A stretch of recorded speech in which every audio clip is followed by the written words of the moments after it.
pour les juger sur la base de leur bilan, Maître Mohamed Ali Bathily, ancien ministre de la Justice, non moins candidat à la dernière élection présidentielle. Monsieur le ministre, bonsoir. Bonsoir, monsieur.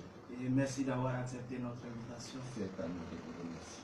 Avec moi pour interroger Maître Mohamed Ali Bathily, Amadou Diallo, il est journaliste analyste. Merci Amadou. Merci Sylvain et bienvenue à notre invité. Merci. Comme annoncé, le lundi 24 décembre marquait les 100 premiers jours du deuxième quinquennat du président IBK. Son premier ministre en a profité pour présenter le bilan de certaines actions et annoncer des perspectives.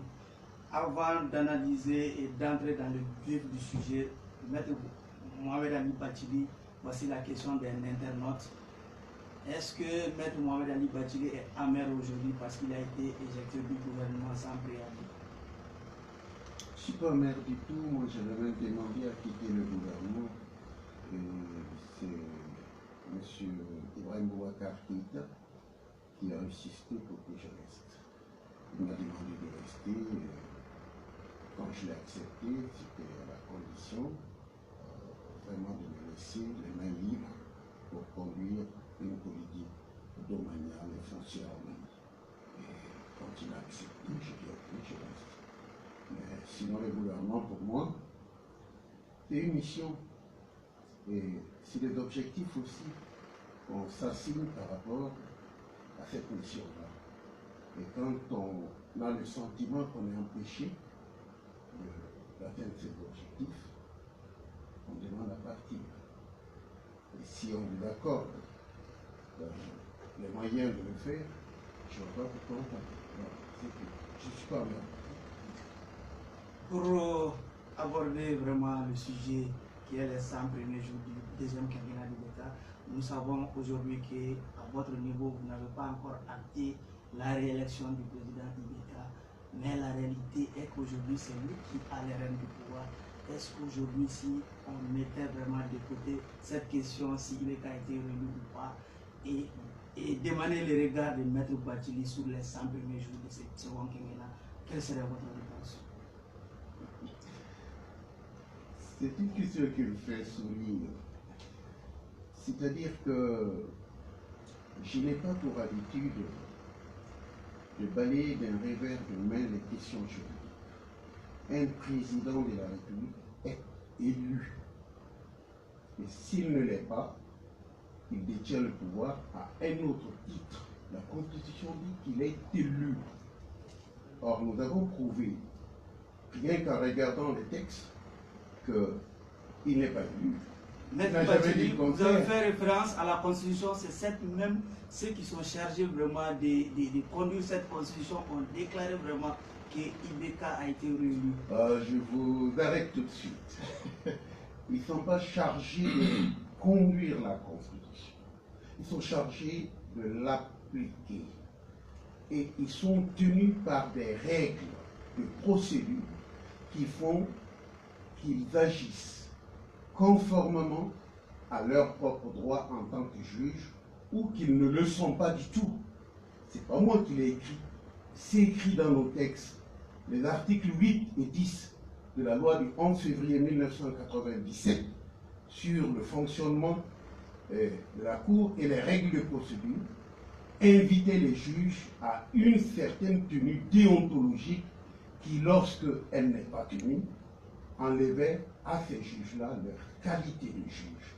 Alors, peut-on garantir l'application de la qualité d'une élection? Peut-on garantir l'application de la Constitution en étant en dehors de sa qualité de juge? Toute la question est là.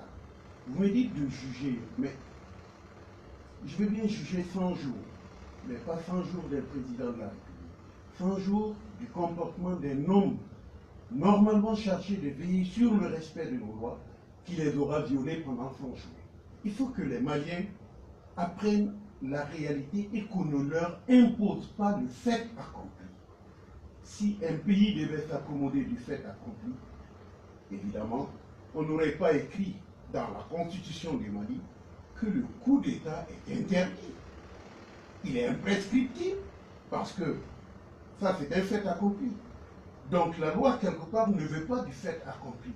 Et ce n'est pas parce que M. Ibrahima Boubacar Keïta avait occupé ce siège auparavant, qu'il détenait auparavant les sièges du pouvoir, qu'il continue à les détenir, même en violation de nos lois. Là, je regrette, je vais dans un pays civilisé, dans un pays de droit, et M. Ibrahima Boubacar Keïta le sait, il n'est pas élu conformément à notre constitution. Ok, Amadou Diallo, Oui, monsieur le ministre. Mais on peut aller sur ce que vous appelez son bilan. Oui. Bon, par rapport à cette question précise, moi je voudrais savoir, est-ce qu'en ce moment vous ne tombez pas dans un dogmatisme juridique? Ou vous pensez si bien dire, si la République n'était pas du droit, qu'est-ce qu'elle ferait? Ce n'est pas un dogmatisme. Ce n'est pas moi qui ai inventé ce dogmatisme. Voyez, la Constitution, ça a été adopté par l'ensemble du peuple malien, l'ensemble. Est-ce que ce peuple-là, par dogmatisme, est allé prendre des règles d'État? Ou a-t-il pensé tout simplement que c'était là une modalité d'organiser son existence et son expression? Si c'est le cas, je voudrais respecter la volonté de ce peuple. Il n'y a pas que cette vision juridique. C'est une question de respect à la fois de la citoyenneté et à la fois de l'ordonnancement juridique qu'est le pays, la République du Mali, ne peut être Mali que dans un ordonnancement juridique, sinon il n'est rien. Le Mali ne serait rien d'autre qu'un agglomérat, un conglomérat de régions et de personnes s'il n'y avait pas ce lien juridique.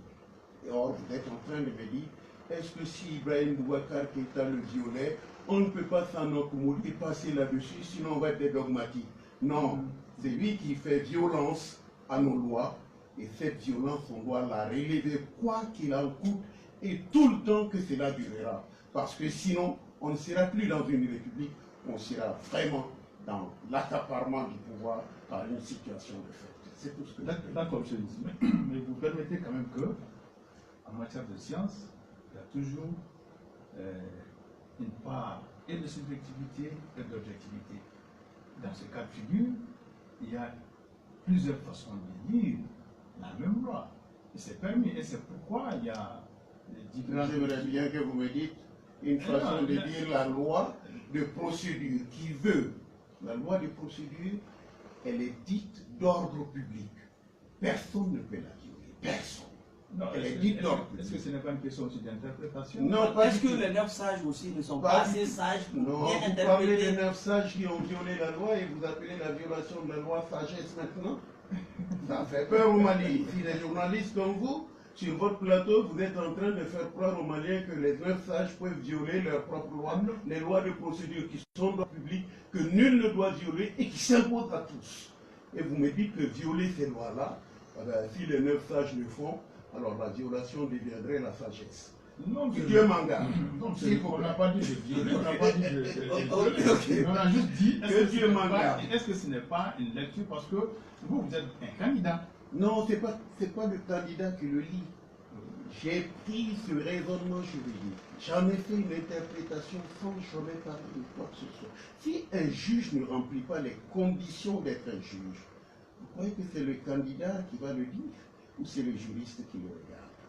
Moi, je vous dis, lorsque la loi dit que si un membre de la Cour constitutionnelle, par inadvertance ou je ne sais pas, par choix personnel, s'en allait donner une consultation sur une question qui relève de sa juridiction, que ce juge-là est démissionnaire d'office. D'office, c'est la loi qui le dit. C'est une loi qui a été écrite, monsieur, par Ibrahim Boubacar Keïta en 1997, Premier ministre. Il l'a soutenu devant l'Assemblée du Mali. Alors vous croyez donc qu'il s'amusait en ce moment et qu'il allait raconter ce que vous êtes en train de me dire, qu'on peut la violer et que c'est pas grave? Non, Ok, on monsieur a le dit ministre, parce est-ce que on a parlé de violer, hein. Lorsque Manansa donne une consultation à Aguerlaf, qu'est-ce que cela a de politique? C'est la violation de la loi, c'est la violation de l'article 8 de la loi du 11 février 1997, et l'article 10 dit Manansa, tu démissionnes d'office. Et les autres qui devraient relever la démission d'office, ne l'ayant pas fait, tombent aussi sous le coup de l'article 8 et de la violation tout simplement de l'article 72 du Code pénal sur la forfaiture, l'article 73 ou de la coalition de fonctionnaires contre les lois de l'État et la Constitution, article 77 et article 78 du Code pénal. Qu'est-ce que vous voulez que je dise? Ce sont nos lois, je ne les ai pas inventées. Et ils datent de 1962 pour les autres textes. Et maintenant, monsieur, monsieur le ministre, nous savons aujourd'hui... Et maintenant, quelle est la position actuelle? Quelle est la position actuelle de quoi? La Par position rapport- actuelle oui, est par rapport à qu'il y a cette une loi-là. plainte, il y a une plainte contre Ibrahim Boubacar Keïta qui s'est adjoint à toute cette manœuvre violatrice de la loi en allant prêter serment le 4, parce qu'il n'était pas concerné, c'était les juges qui étaient concernés. Soyons d'accord. L'article 11 de la loi permettait à Ibrahim Boubacar Keïta, lorsqu'on a déposé ces plaintes contre les juges, de les remplacer le lendemain. Il avait 30 jours pour le faire. Pourquoi n'a-t-il pas fait? Et s'il ne l'a pas fait, est-ce à moi que vous le reprochez? Non. N'avait-il pas un juriste auprès de lui pour lui dire « Attends, ne lis pas comme ça la loi elle est là, elle est faite pour vous et nous, pour le peuple du Mali. » Mais s'il ne l'a pas fait et qu'il soit tombé dans ce travers-là, bien franchement, moi je le déplore. Je suis le premier à le déplorer parce que être à ce niveau de l'État et ne pas avoir un juriste pour vous dire ce qu'il faut faire à ce niveau-là, ça devient quelque part inquiétant. Monsieur le ministre, est-ce qu'il ne serait pas mieux que vous saisissez la main tendue du président de la République pour vider définitivement cette question? Vous m'avez dit qu'il a tendu la main, n'est-ce pas? Lui aussi, lui l'a dit. Mais il vous a envoyé son premier ministre. Ça, c'est une volonté d'aller à la négociation. Est-ce que vous pensez vraiment que le premier ministre vient chez Bachili, il s'en va, le président dit « je vous ai tendu la main », mais vous allez le rencontrer comment? Il a tendu sa main le 20. Ouais, vous l'avez vu, la main était alors tellement courte que moi je ne l'ai pas vue. J'en ai entendu parler, mais elle a dû être très courte et enrobée dans le boubou. Parce que qu'est-ce que c'est qu'une main tendue? Qu'est-ce que c'est qu'un appel à négocier? Vous vous adressez à la personne, vous l'appelez, vous lui donnez un rendez-vous, vous lui dites je veux vous voir pour qu'on discute. Mais aller à la télé pour dire j'ai la main tendue, vous croyez que c'est sérieux? Moi j'appelle ça de la... Excusez-moi, c'est une farce. Parce que le président il connaît nos numéros, il a travaillé avec nous, il peut nous appeler. Moi on m'a accusé d'avoir été chez lui 2 fois et on a dit sur la toile qu'on m'a renvoyé 6 fois de chez lui, alors que j'y ai pas été une seule fois. Alors, s'il parlait à la télé et que demain je vais faire toc, toc, toc, monsieur Ibeka, je vais vous voir, on va dire voilà la 7e fois que Bachili se présente chez Ibeka. Non, je ne le ferai pas. C'est pas comme ça qu'on appelle les gens. Excusez-moi, cette phrase-là, les Maliens s'y accrochent comme si vraiment il y avait du sérieux là-dedans. Quelqu'un qui veut sérieusement appeler au dialogue, il appelle au dialogue, mais il y met la forme et les procédures. Et en ce moment, la rencontre. Monsieur le ministre, que répondez-vous à ces Maliens qui pensent que l'opposition est dans la mauvaise foi? Je ne suis pas de l'opposition. Ceux qui contestent la réélection du président on Ibeka sont dans la mauvaise foi face à cette main tendue. Mais vous croyez qu'il est réélu et c'est là le drame. Si vraiment tout le Mali veut violer sa loi pour un homme, je déplore cela. Je le Je veux dire, je ne comprends pas.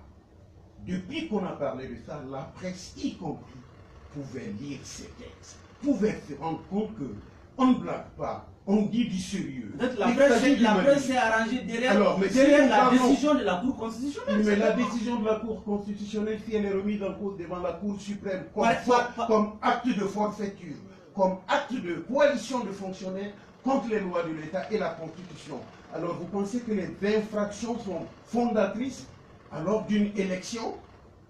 Des infractions déférées devant la Cour qui sont là-bas, au Zimbabwe, ça s'est passé, on a différé l'investiture jusqu'au point de vider cette infraction-là. Et au Mali, on ne le fait pas parce que la figure tutélaire de M. Ibrahim Boubacar Keïta est en train de tétaniser tout le monde, y compris ceux qui gèrent notre droit. Excusez-moi, on est au Mali, nous dirons le droit du Mali à qui que ce soit. C'est M. Ibrahim Boubacar Keïta qui disait nul n'est au-dessus de la loi, y compris lui. Alors, appliquez au moins à lui sa propre maxime. Ok, Diallo, une question sur ce point. La question, monsieur le ministre. Moi, je dirais, en tant que candidat, je reviens base politique. Vous êtes homme politique, vous êtes juriste. Maintenant, c'est quelle casquette que vous prenez? Moi, je vais vous dire, hein, je vais vous dire. J'ai décidé en tant que citoyen de prendre la parole. Je n'ai pas de parti politique. J'ai payé de l'argent pour pouvoir prendre la parole. Briser le monopole de la classe politique sur la parole publique. C'est important. Il est temps que les Maliens comprennent que d'autres peuvent parler de ce pays si on n'est pas d'un parti politique. Vous savez, sortir d'un gouvernement sans être un politique, j'ai jamais été au RPM, jamais bien fondé du tel. Il y avait juste un conglomérat d'associations autour de moi. Mais j'ai décidé de prendre la parole publiquement. Le monopole de la parole publique à la classe politique, ça a duré 25 ans, 27 ans, on est dans le mur. Et je m'excuse, je ne veux pas aller dans le mur sans parler. J'ai décidé de parler et je parle à la classe politique. Est-ce que vous avez été entendu? La preuve, vous m'avez invité sur ce plateau, sinon vous me connaissiez pas. Je crois que j'ai été entendu. Mais le résultat de l'élection ne reflète pas le résultat que vous avez engagé ne reflète pas vraiment. Moi, je vais vous dire, le bureau où j'ai voté, avec ma femme et mon enfant, j'ai eu 0 voix. Donc, je n'ai pas voté pour moi-même. C'est là aussi, ça arrive dans la démocratie, sous les tropiques d'Ibeka. Pour revenir à la... Excusez-moi, moi, je trouve que il y a quelque chose, il y a quelque part une fanfaronnade dans tout cela. On vous dit qu'il y a 24 000 voix qui n'ont pas été attribuées, pourtant qui n'ont pas été annulées. Et vous osez parler de résultats crédibles? Ça existe au Mali, ça a été dit, ça n'a pas été démenti par le ministre de l'administration territoriale, et vous vous accommodez de cela. Ça ne vous choque pas quelque part que votre démocratie soit même pas capable d'attribuer des voix, et pourtant qui ont été comptées comme valables. Ah, moi, quelque part, ça me révolte. Okay. Et si vous me dites le score, eh bien le score, quelqu'un a noté les autres. Et c'est quelqu'un, il est chez Ibeka, c'est Ag Erlaf et son staff, et qui a consulté Manonsa, qui a foutu toutes les élections en l'air, et personne ne semble s'apercevoir que c'est Ag Erlaf qui est à la base de tout cela. Parce que c'est lui qui a fait la consultation interdite par la loi. Et au lieu de vous en prendre à Bachili ou à l'opposition, pourquoi vous ne demandez pas des comptes à Aguerlaf? Pourquoi vous ne dites pas, Monsieur le Président, Aguerlaf doit démissionner? Monsieur le Président Boubey doit démissionner parce qu'il devrait veiller sur la régularité du travail. Ce n'est pas le rôle des journalistes. Alors donc, demandez cela un peu pour l'opinion publique du Mali, ce serait bien. Ok. Monsieur le ministre, pour revenir à la main tendue du président de la République, on a vu quand même qu'à la faveur de sa présentation à la déclaration de main tendue et non à la main tendue. Ok, d'accord. À la déclaration de main. Il s'est réjoui du fait que sa main ne rencontrerait plus de vide. Mais écoutez, s'il a déclaré tendre la main et que la main on ne l'a pas vue, vous savez comment vous m'avez invité, vous m'avez appelé, non? Attendez, vous m'avez appelé pour que je sois là. Oui. Vous m'avez fixé un rendez-vous. L'heure, je suis venu. Demandez-lui à qui il a donné un rendez-vous pour le rencontrer. Mais quand le président... Donc si le président dit à la télé, j'ai la main tendue, je dois m'habiller chez moi, sortir, prendre ma voiture, aller frapper à sa porte pour dire je suis venu attraper votre main. Il a déclaré il n'a pas de service, il n'a pas de protocole pour organiser quelque chose qui tienne compte de cette déclaration-là. Mais est-ce qu'on n'a pas dépassé cette étape déjà? Quand le président déclare que sa main ne rencontre plus de vide, ça veut dire qu'il est en discussion avec certains d'entre vous. Si il est en discussion avec certains d'entre vous, certains d'entre eux, pas moi. Moi, je ne sais pas, il n'est pas en discussion avec moi. Je n'ai pas vu sa main, je n'ai pas les signes que sa main est là. Excusez-moi, moi je pense que nous n'allons pas nous gaver de mots juste pour le plaisir. On peut tout faire, mais il y a la manière de faire. On peut dire j'ai tendu la main, mais il y a la manière de l'attendre. Et c'est dans la manière qu'on juge de la crédibilité ou de la non-crédibilité de la déclaration. Pour ma part, je voudrais savoir si vraiment cette main est tendue. J'ai une question. Cette main tendue, comme vous dites, vous ne l'avez pas vue. Le jour où vous allez voir cette main tendue, est-ce que tous ces contentieux-là seront vidés? Ce n'est pas les contentieux qui seront vidés, c'est la discussion qui aura lieu. Moi, je voudrais vous dire, M. Dallou, que si vous dites à nos générations futures que on peut violer les lois de son pays. Que la violation de la loi peut ne pas avoir de conséquences lorsqu'il s'agit du pouvoir. C'est grave. Je pense que M. Ibn Boubacar Keïta, lorsqu'il disait nul n'est au-dessus de la loi, il se rendait bien compte de ce qu'il disait. Lui aussi n'est pas au-dessus de la loi. La Cour constitutionnelle, les membres ne sont pas au-dessus de la loi. Mais bon Dieu, est-ce pour avoir un président que nous sommes prêts à piétiner nos lois? Que tout le monde doit s'accommoder de ce piétinement des lois et que nous allons nous gausser encore d'être dans une république? Excusez-moi, la république est une construction juridique et si on la déconstruit, on n'est plus dans la république, on est dans autre chose. C'est pourquoi moi je dis, le régime républicain n'existe plus. Il n'existe plus, lisez votre constitution. Si c'est là le texte qui nous permet, vous et moi, de nous déclarer maliens aujourd'hui, alors, moi je dis, il n'y a pas de régime républicain au Mali. Tout est violé. Tout. D'accord. Monsieur le ministre, on a quand même vu également que les 100 jours ont été marqués par la répression des marches et des rassemblements, parce que pour marcher aujourd'hui, il faut peut-être braver les gaz lacrymogènes également. Oh, ben moi je trouve que ça fait mal. J'en ai inhalé du gaz, j'envoie les images ici, j'en ai inhalé du gaz. Mais vous voyez ce qui est marrant dans cette histoire de gaz, c'est que tout simplement, il s'agit là aussi d'une violation de la loi. Vous avez vu, l'opposition avait fait 2 marches. On n'avait rien cassé du tout. On s'est arrêté, on a fait nos déclarations, on sont partis tranquillement chez nous. La première marche, avant même que nous l'effectuions, on nous a gazés. J'étais au siège d'ADP Maliba. On n'est même pas arrivé sur la place, ils nous ont gazés. Avant les élections. Ils nous ont gazés. Nous sommes allés encore pour déclarer ce que nous voulons dire, ils nous ont gazés. Mais attendez, les lois, quand on dit que les marches, c'est la déclaration, c'est pas l'autorisation. Ça signifie quelque chose, c'est pas moi qui l'ai inventé ça. Et je sais que le même Premier ministre qui était là, qui fait ça là maintenant, en 91, il était dans la salle de la conférence nationale. Et c'est eux qui ont dit, plus d'autorisation pour marcher, les gens ont le droit de marcher, on n'a pas le droit de les réprimer. C'est lui qui l'a dit. Dans une situation normale, si l'état d'urgence est décrété, toutes les décisions... Vous savez ce que ça veut dire l'état d'urgence? Il ne faut pas encore aller surfer sur des mots avec une connotation complètement faussée.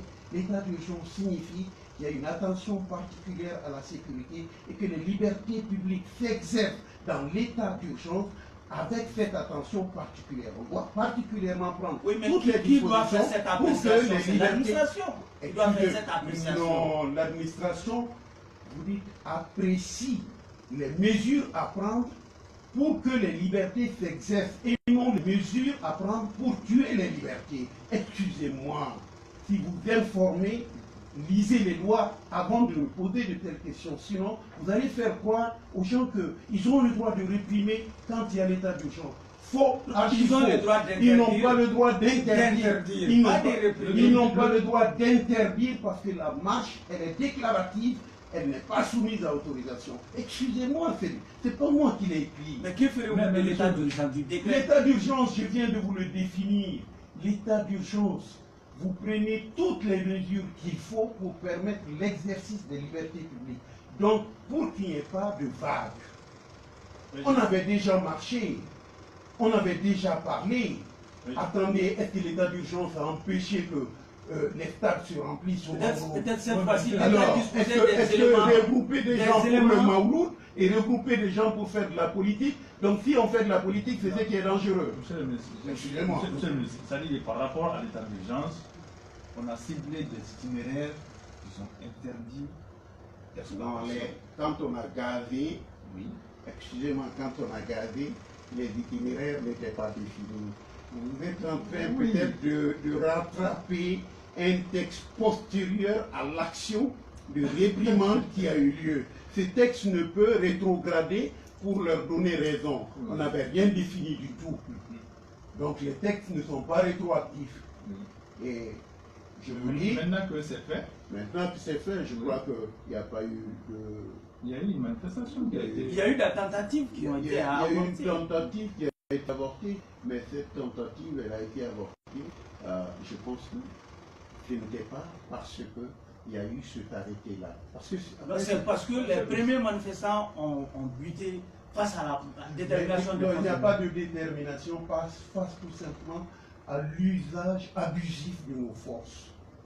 À l'usage abusif qui a été fait de nos forces. Il faut qu'on soit clair.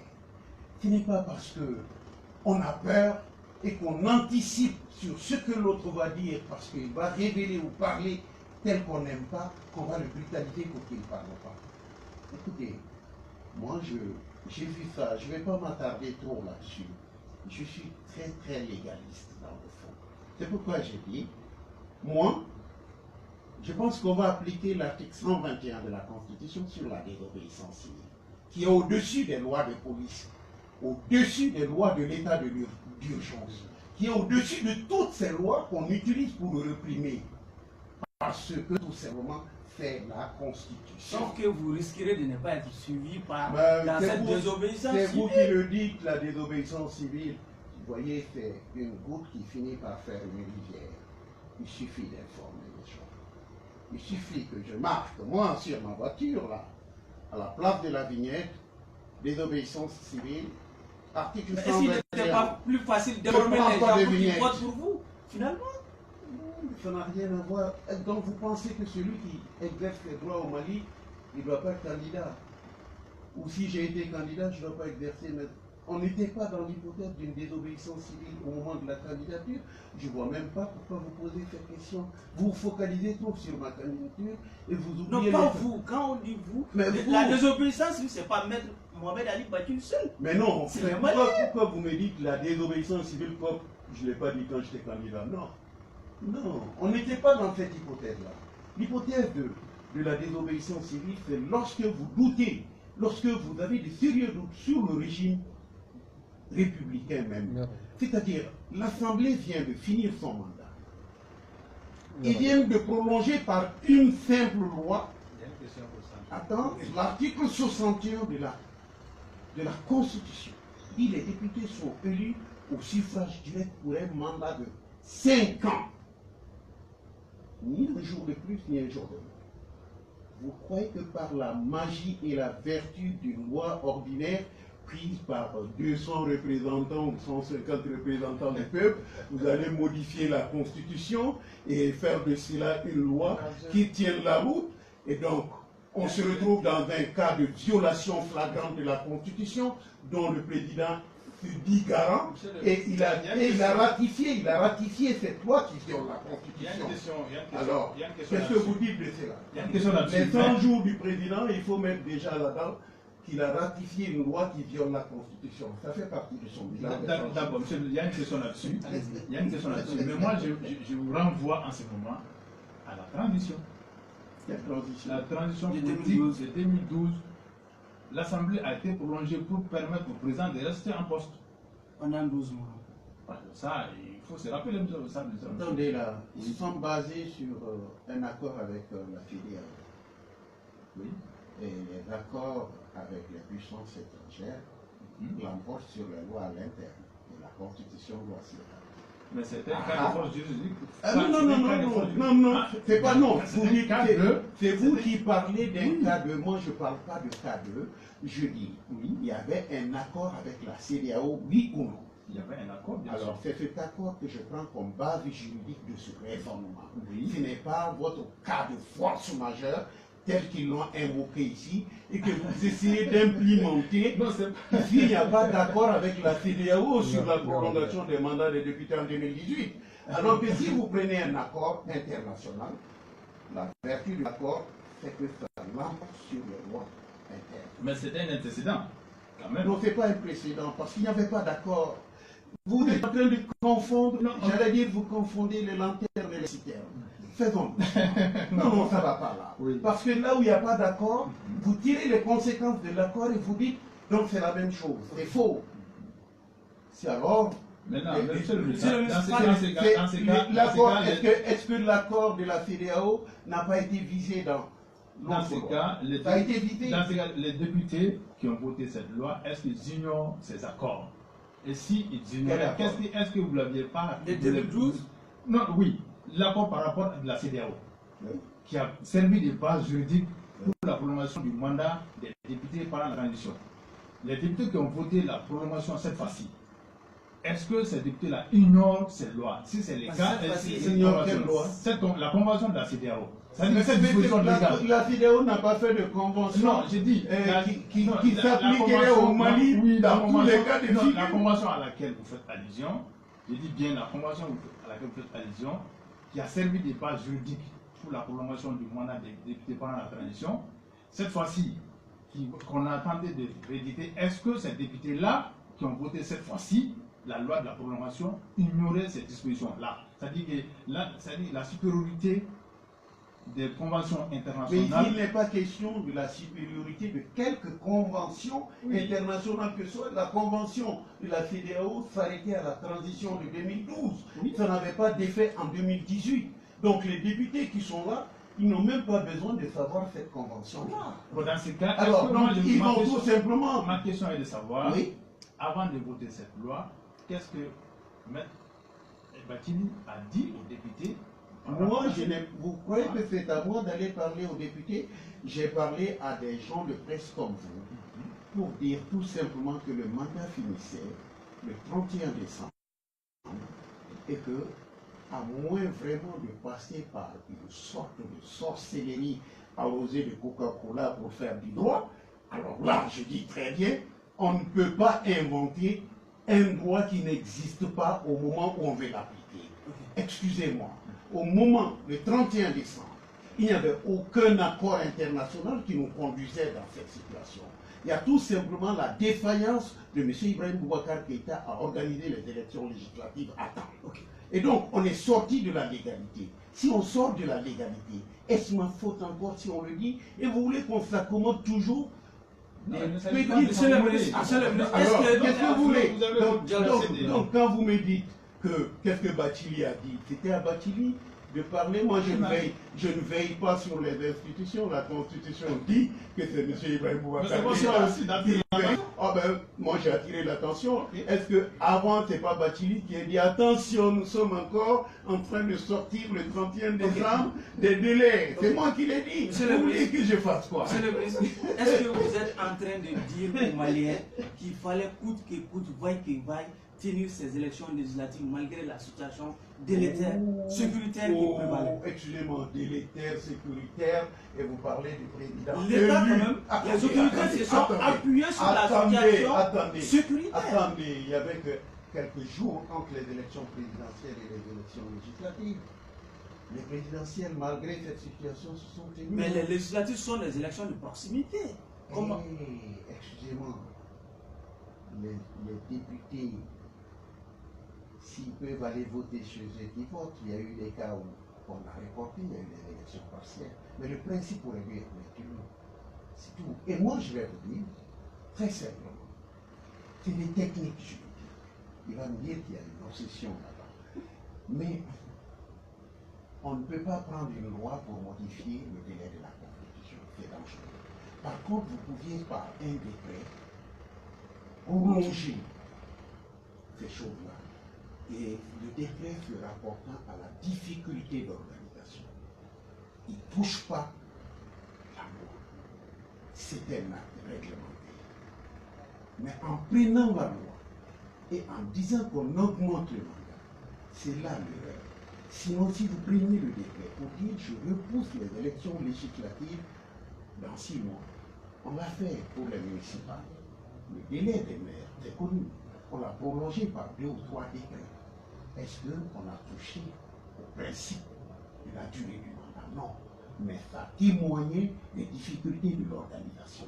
Donc, l'acte juridique et l'outil juridique qui était approprié, c'était cela et non la loi. Et encore une fois, excusez-moi. C'était une proposition de solution. Ah bah, ils ont déjà pris la loi alors. Vous êtes vraiment magnanime. Vous seriez un juge Vous auriez laissé toutes les lois être violées par un des accusés et l'autre, vous l'aurez tenu responsable de tous les maux. Donc, selon vous, à partir du 31 décembre, qui est déjà écoulé, il n'y a plus de députés à Il n'y a l'Assemblée. pas de député, on ne peut pas. Le principe est simple, c'est le bon sens tout simplement. Vous n'êtes pas juriste, mais vous comprenez que la Constitution, si on est 18 millions de Maliens, c'est 18. Peut-être si on est 10 millions d'électeurs, c'est 10 millions d'électeurs qui ont voté. La loi, elle est votée par nos représentants qui ne sont pas plus de 200, 300. Donc, 200 personnes ne peuvent l'emporter sur 10 millions de personnes. 200 personnes ne peuvent venir modifier ce que 10 millions ont dit. Donc, excusez-moi, non. Oui. Si vous voulez comprendre, comprenez au moins cette logique qui est toute simple. Oui, mais monsieur le ministre, il se trouve que cette loi s'est endossée à l'avis de la Cour constitutionnelle que les 18 millions de Maliens ont voté également. Attendez, la Cour constitutionnelle, je vais vous le dire sans rigoler, c'est du yo-yo. Ça monte, ça descend. Maman, ça a un coup dit à Boubey. Oh non, il n'y a aucune disposition de la loi constitutionnelle qui vous permet de prolonger le mandat. Monsieur Isaac Assidibé va le demander. Oh oui, monsieur le président, c'est bon. Vous avez parlé de quoi? Ah, encore, je me souviens. Qu'est-ce que vous avez dit tout à l'heure? Je n'ose pas y penser parce que je n'enseignerai pas ça à des étudiants en classe. J'aurais honte. Excusez-moi. Monsieur le ministre, on a vu également que courant ces 100 jours, les autorités que vous contestez ont mis sur la table de l'Assemblée nationale une loi d'entente nationale quand même pour faciliter la réconciliation entre les Maliens. C'est-à-dire, vous voulez me prendre dans un piège qui ne dit pas son nom. Vous ne les reconnaissez pas et les autorités incompétentes proposent une loi. Cette loi a un caractère qui, il faut un qualifiable pour moi. C'est-à-dire, il y a une fuite en avant. La fuite en avant, c'est quoi? Y a-t-il, oui ou non, des plaintes déposées régulièrement? Si vraiment on veut éclaircir une situation, eh bien, on l'éclaircit jusqu'au bout. Les plaintes qui sont là, qu'on nous dit si oui ou non, elles ne sont pas fondées, après on continue. Qu'en est-il de ces plaintes-là? Ah ben, ces plaintes-là, allez-y demander à la Cour suprême dans sa suprématie qui ignore ces lois. Ces plaintes-là, excusez-moi, non. Ce que je vais dire, c'est que il y a même une chance qui commandait qu'on statue sur ces cas-là. Parce que ça touchait le fondement des institutions. Ça touchait les institutions.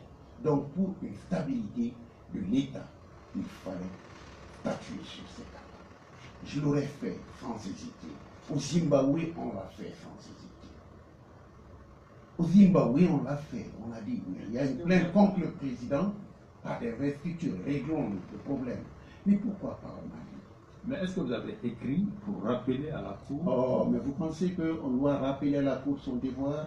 Vous êtes toujours en train de faciliter la tâche aux autres et de dire c'est à vous de faire, c'est à vous de faire. La Cour, je ne l'ai pas nommée, elle a prêté serment.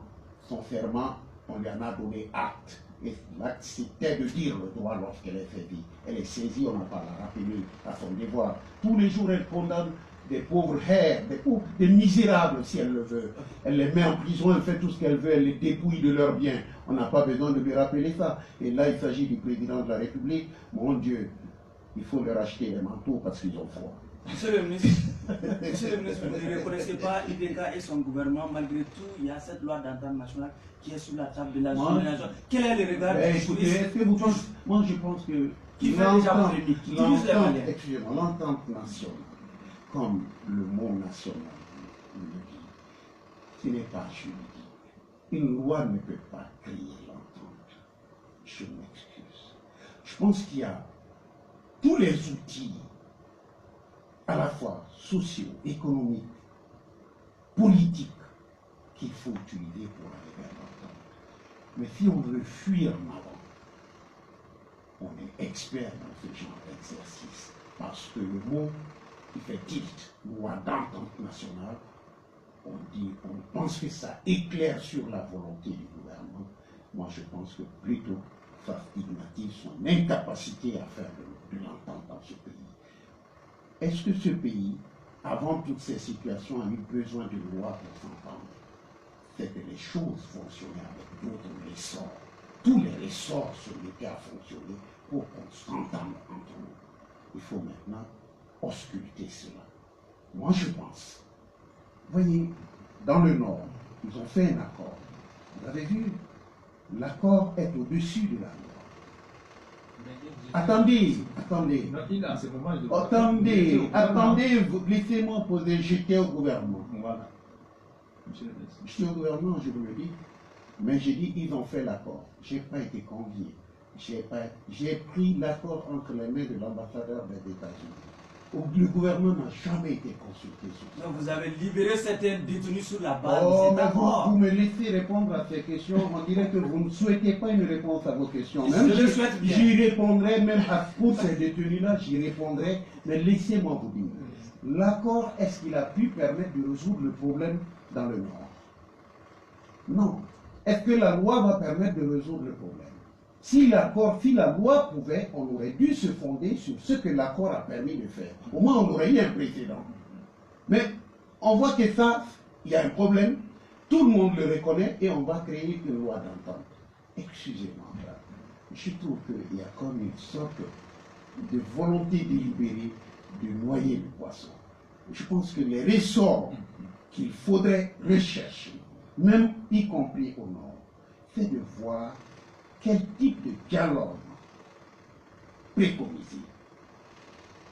Le dialogue politique, le dialogue juridique, le dialogue social, le tout de façon transparente. Il ne s'agit pas d'inviter quelques-uns chaque fois à venir rencontrer quelques gens du sud haut placés. On les reçoit, on fait un méchoui, on mange, on échange, et après on bourre des valises d'argent, on leur donne. Excusez-moi, c'est pas ça la paix. Non, moi je pense que dans ces régions, il y a des hommes de bonne volonté, des hommes qu'on ne consulte pas, peut-être qu'on ne voit même pas, mais qui sont respectables et qui sont respectés, soit à cause de leur statut social, soit à cause de leur statut intellectuel ou spirituel. Et eux aussi constituent des lieux de dialogue, des points de dialogue, qu'il s'agisse du centre ou du nord. Ce n'est pas une loi qui va les amener au dialogue, eux, mais c'est d'autres ressorts qu'il faudrait les ressorts locaux manipuler. Ça, je le dis. Donc, pour vous dire, si l'accord est une loi même supérieure à la loi d'entente que M. le Premier ministre va prendre, l'accord n'a pas permis de faire la paix, alors je doute que la loi le fasse. Ça, je préfère vous le dire. Vous me dites, vous avez libéré des gens. Excusez-moi, je vais vous le dire. Quand j'arrivais, il y avait les accords intérimaires de Ouagadougou. Ce n'est pas moi qui l'ai signé. Je n'étais pas au gouvernement, je n'étais pas fonctionnaire. Mais les accords intérimaires ont bien acté que les élections auront lieu et qu'en contrepartie, on libérerait des gens.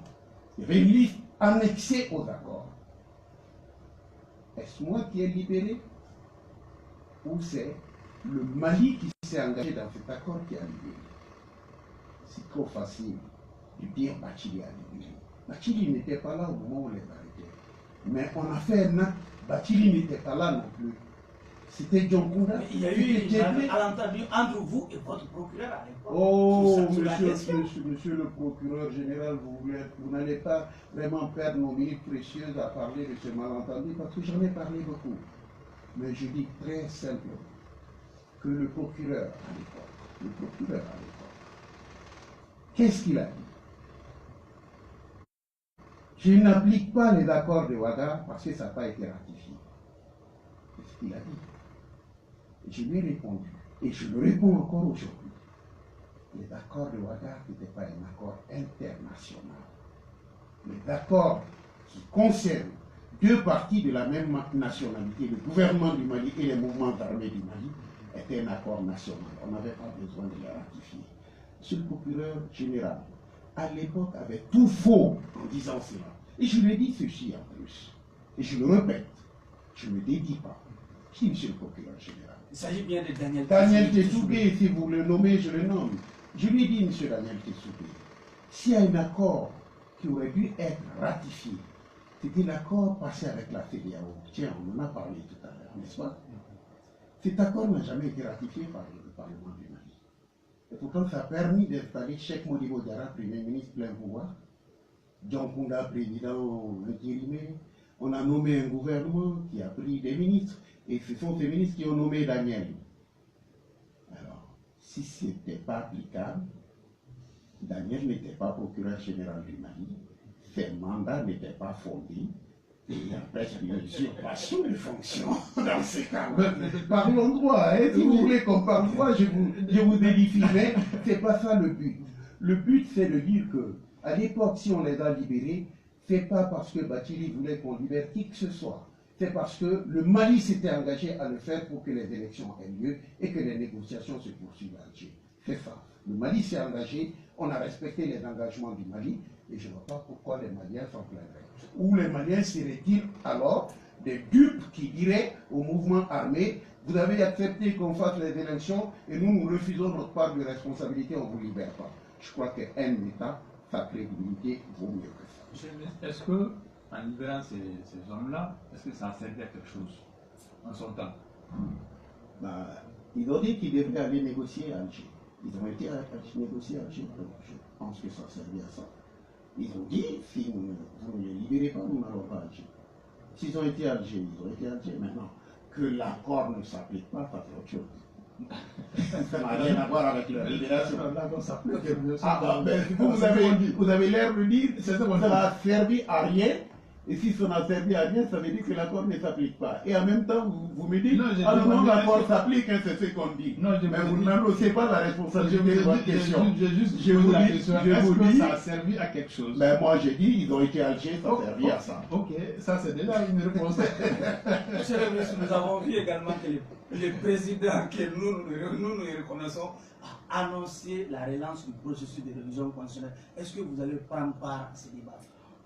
Ou s'il y a un débat, encore que moi je pense que... Qui a annoncé un processus inclusif, cette s'il y a un débat, si je trouve ma place dans le débat, je vais vous dire la constitution de 92, je la connais, hein, parce que franchement, je peux dire, je le dis, je le revendique, il y a des témoins. J'ai rédigé vraiment une partie de ça. J'ai rédigé. Et je peux dire... Un acteur important, oui. Donc, le débat constitutionnel, les idées constitutionnelles, comme avancer là-dedans, j'en sais pas. Pourquoi en 2017 vous étiez en retrait par rapport à ces débats? Une seule conférence de presse à Lille? Ou en 2017, je n'ai pas été en retrait. Moi, j'ai été à l'Assemblée. Comme par hasard, j'avais une loi sur les constructions illégales et je suis allé le jour qui était programmé. Mais on m'a dit, il y a eu un retard, c'est aujourd'hui le débat constitutionnel, j'ai posé Kassoum Tako, le ministre Kassoum Tako. Et j'ai vu qu'on lui posait beaucoup de questions et j'ai essayé de m'aider en tant que collègue. Et je suis resté finalement de 9h du matin à 22h30. J'ai discuté réellement de la révision constitutionnelle. Et j'ai été voir le président. Je lui ai dit, Monsieur le Président, votre projet de révision constitutionnelle est complètement dévoyé par l'Assemblée. Et si le projet que l'Assemblée est en train de prendre passe, il y aura un soulèvement. Vous savez, lorsque l'Assemblée va jusqu'à écrire qu'il n'y a pas de loi qui tienne lorsque une juridiction décide, quelle que soit sa décision, c'est ce qui s'applique. On est carrément dans les solutions rejetées par les constitutions de 1793, la deuxième constitution en France. Je l'ai dit au président, je dis, mais imaginez des gens qui vont lire des aberrations comme ça dans notre constitution. On va vous poser la question partout, Monsieur le Président, est-ce que les députés maliens marcheraient sur la tête?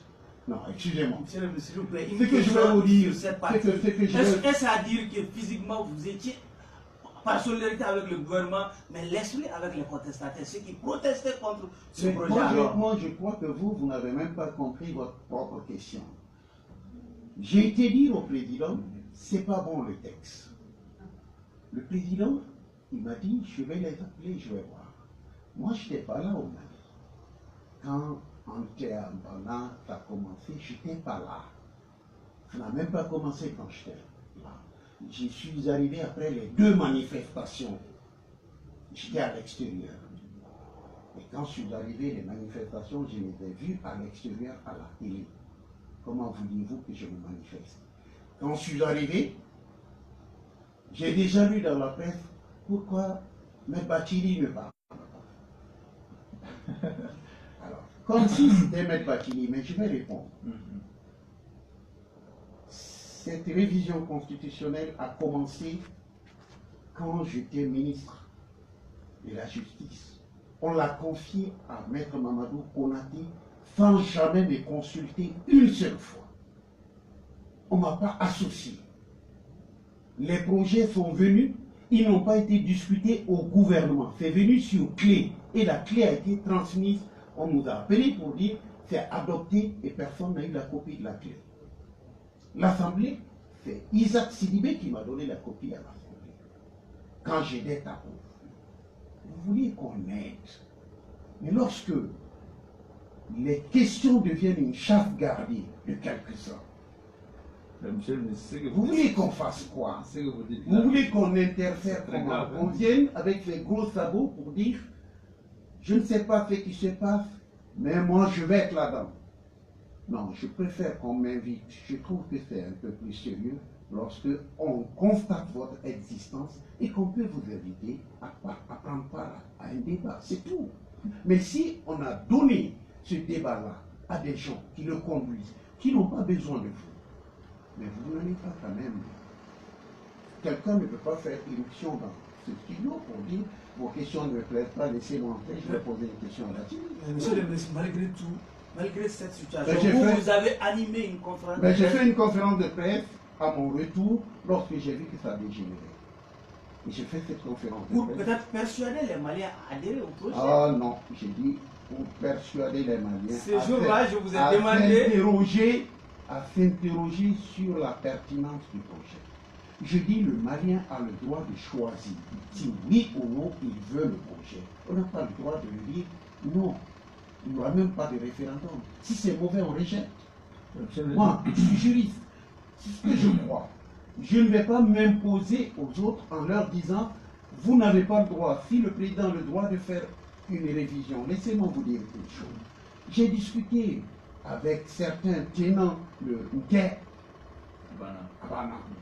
Je vais même vous dire, avec Rasbat. C'était ma première discussion politique avec lui. Il m'entend. Je lui ai dit, mais quand vous dites on ne touche pas à ma constitution, soit, mais votre constitution comporte le droit de la révision constitutionnelle pour le président. Donc si on ne touche pas, on l'applique. Le président a le droit de réviser la constitution. Je lui ai dit, mais quand la Cour constitutionnelle dit, je renvoie le texte à une seconde lecture, c'est un retrait. Vous lui dites de retirer, sinon vous allez tout simplement, vous l'avez mis en demeure. J'ai dit, vous le mettez en demeure, est-ce que vous comprenez ce que ça veut dire la deuxième lecture d'un texte? J'ai dit donc le texte est retiré. Moi j'avais compris ça. J'avais compris, donc je ne voulais pas vraiment entrer dans des querelles pour déterminer des choses qui étaient claires. Revenez un peu en arrière.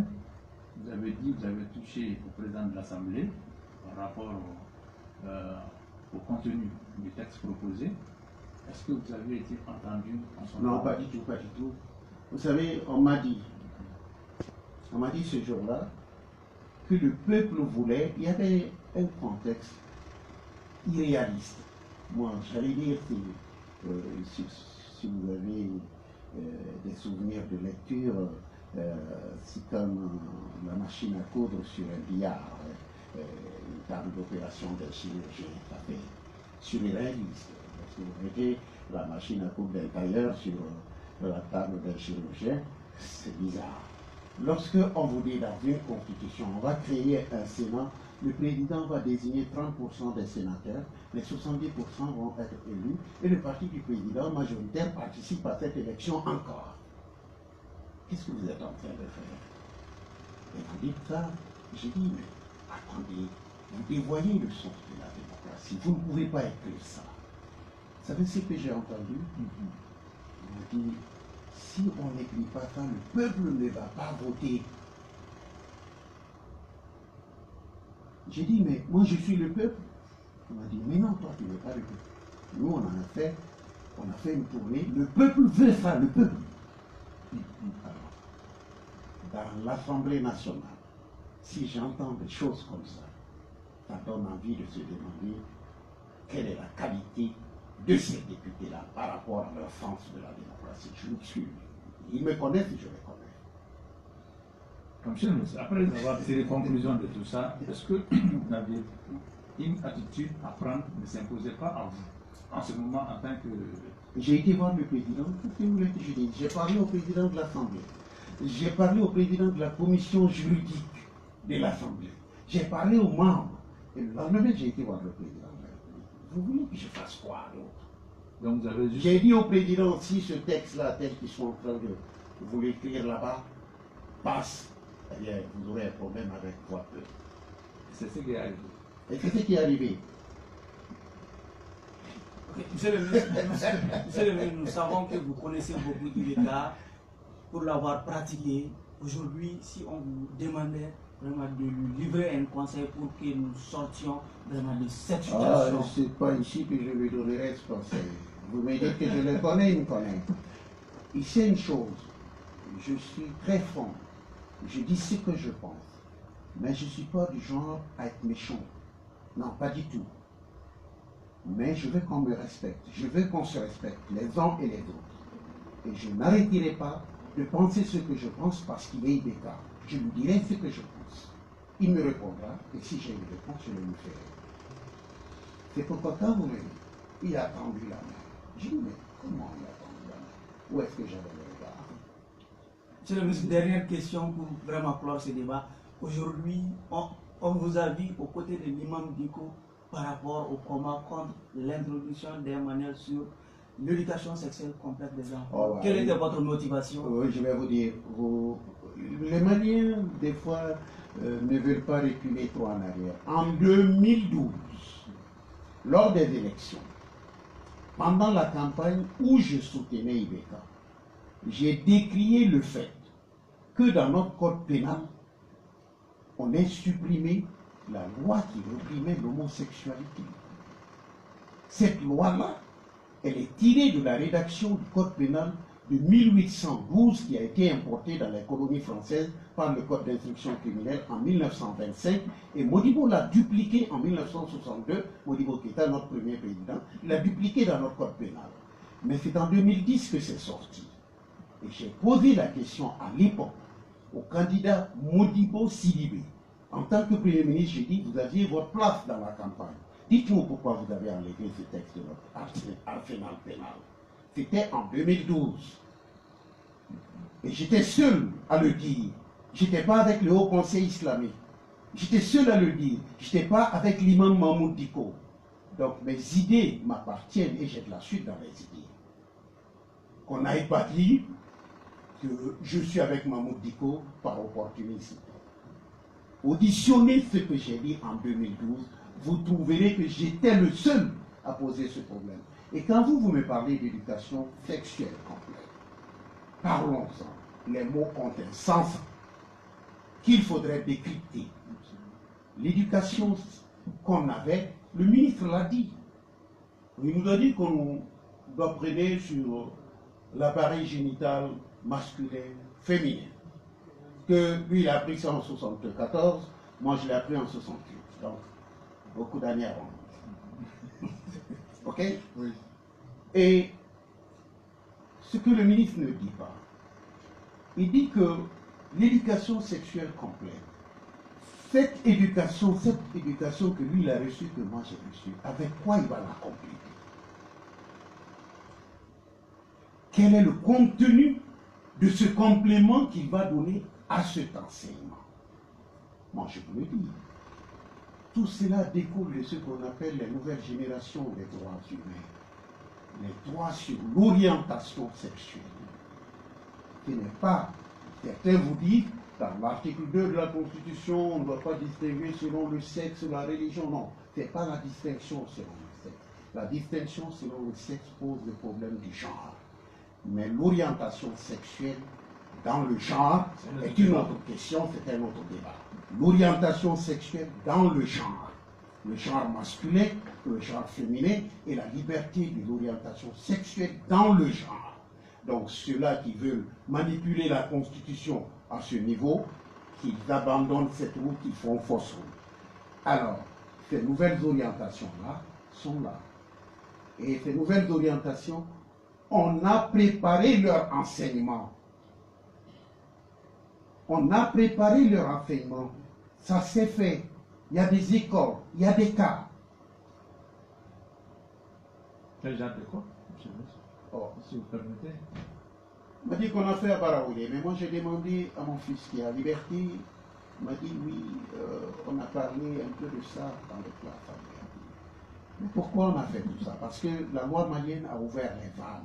Elle a dit que ce n'était pas réprimé. Excusez-moi, je suis un père. J'ai interrogé mon fils. Moi. Je lui ai dit, est-ce que vous avez parlé de ça? Oui. Liberté. Ah, liberté. Donc, excusez-moi, quand vous me dites que l'orientation dans le genre, c'est ce qu'il appelle l'éducation sexuelle complète, que monsieur le ministre aille vraiment dans la sémantique à la fois juridique et scolastique, il comprendra. C'est sur ce cours de Maître Bathily que prend fin ce numéro du tribunal de l'actualité, qui recevait bien entendu Maître Mohamed Ali Bathily, ancien ministre de la Justice, ancien candidat à l'élection présidentielle. Et pour l'interroger, j'avais à côté de moi Amadou Diallo, qui est journaliste analyste. Merci à vous de nous avoir suivis et au prochain numéro.